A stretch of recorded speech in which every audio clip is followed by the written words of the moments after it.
Say when. Welcome to the first Physical Science online lab.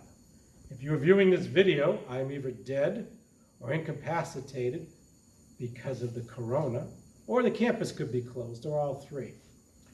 Today's thrilling lecture is on the conservation of mechanical energy, and you would have got to play with some nice toys, just like the Momentum Lab, that air track. Total mechanical energy is capital E. It's the sum of two forms of energy. Energy depends upon velocity or speed, called kinetic, which is 1/2 the mass times the velocity squared. And a type of potential energy, PE, called gravitational potential energy, which depends upon vertical position, which we arbitrarily call Y. Potential energy means you have the potential to change your position or move, and in doing so, perhaps potential energy goes into kinetic or vice versa.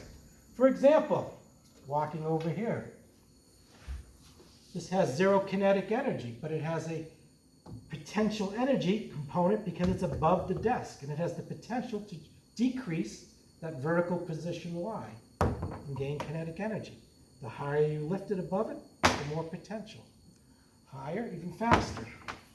So, when a glider is on a track like this, common sense, not 20 years of education, would tell us that if you start a glider on a frictionless track at rest, when things go downhill, they decrease their vertical position Y, they lose gravitational potential energy, but they gain speed and kinetic energy. And this is called conservation of mechanical energy, because this total will remain constant as this thing goes down the hill, provided we have negligible friction or air resistance, which will convert that mechanical energy into heat and sound and other things. So if in 1% or so, it's going to work out really well. Now, we have no kinetic energy meters in this class, nor do we have any potential energy. We're going to calculate them based on things that we can measure. Okay. Last time, we did momentum, and we knew how to figure out the velocity. We take this length, which is exactly 0.100 meters if it's straight, and we measure the time it takes to pass through the glider. That's how we get our velocity. The mass we get on the scale, and so we can calculate kinetic energy. Examples are filled in on your version at home. I will show you now a version that doesn't have anything in there. Bear with me, there's technical difficulty. It's hard to get good help, but here it is. By the way, this is we filled out at 0 because at the top of the track, position 1, the high position, we're going to be holding the glider at rest. The middle position, position 2, we figure it out. The length of this is just like last time, it's 1/10 of a meter, and we measure the time. Theoretically, we would have done it 4 times and taken an average. At the low point, position 3, we have maximum velocity. We've gone downhill, and we measure the time T3, which should be smaller than T2. Again, these are filled in at your home version. And we memorialize the answers here. I did it for position 2, both velocity and kinetic energy. You have to follow the example with the same units, same significant figures showing your work, and you fill it in. So that's how you're going to get kinetic energy. The formulas are filled out, and we go on. The other thing is potential energy. Although I made the measurements for you, I left you some calculations. So here's what you would have done super carefully. You would place this ruler, and your partner would tell you to move the bottom in or out, and you want to have the ruler intersect this edge a couple of millimeters below the track. That's where it balloons out. Then you, with your mind's eye, you would have to connect that hash mark where it's hitting it. You'd squat down, get eye level, look straight, no parallax, take your time, measure it, and have your partners do it. My cameraman is ready to look at the second one. And you repeat it at the second position. Make sure the thing is straight, look straight on, see where it hits the edge, take your time, squint if you're tired old eyes like myself, and then boom, you got it. And then the third position. Make sure it's straight, line it up. Where that gray intersects the ruler, record it. That's where, if we had a group people, everyone would do it individually, write it down, and the second or third member would check, so there's no bias. And once you do that, we're ready to rock and roll. There are 3 positions. They are filled out in your lab report. Position 1 is the high position, where the center of the glider is exactly 60 centimeters from the top, or 1.40 meters from the bottom. The second position is dead center at 1.000 meters. So I line up the glider and the photo gate exactly there. Even drop it down so the middle of the flag is where the optical eye is meeting. And I'm getting a good measurement. Make it parallel.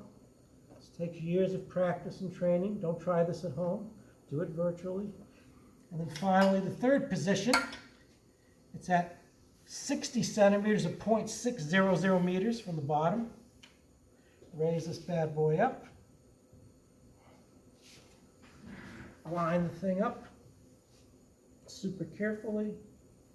Drop it down a smidgen. It's a technical term.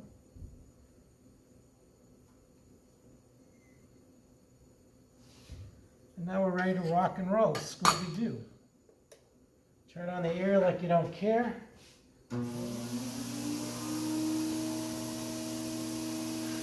Take your time, line up the center of the glider at exactly the 1.400 meters. Hold it straight. Let it go without shaking, spazzing, or giving it anything. Keep it from ruining the expensive equipment. You would repeat this 4 times to make sure you got the same measurements. Then you would read the photo gates, a liquid crystal display, and you get your average time. Now, in doing this, if the first 2 results were exactly the same, they'd be consistent. I wouldn't have to do any more. But if not, I do 3 or 4, and that way we get 1 part in 1,000, or 10,000, or 1,000. Actually, it's pretty accurate. And that's it. You put the glider on the scale over there, and you're done. There's a lot of calculations. Now, when defining potential energy, the position, you choose the reference height of 0. I couldn't measure only to the table. I couldn't measure from the lowest point. But whenever you're dealing with motion energy that has potential energy change, you change position.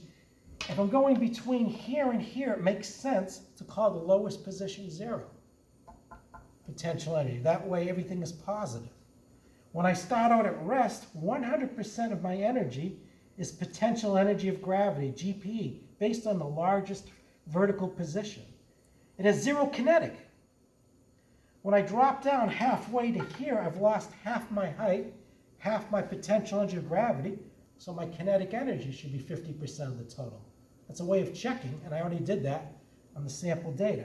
By the time I get to the lowest position, I've lost all my height advantage from my start, and I should have 100% kinetic. So I want to call this position 3 0 for Y. So there's an offset the way we do it, and you have to fill it in to get credit. I'm showing you an example. You just have to do the other one.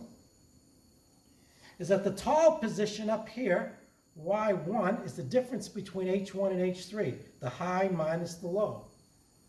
The middle position has less potential. It's the height difference between H2 and H3. Those are the heights that I measured down to the table. And the bottom position, position 3, has no height difference above it. That's the reference level. That's 0.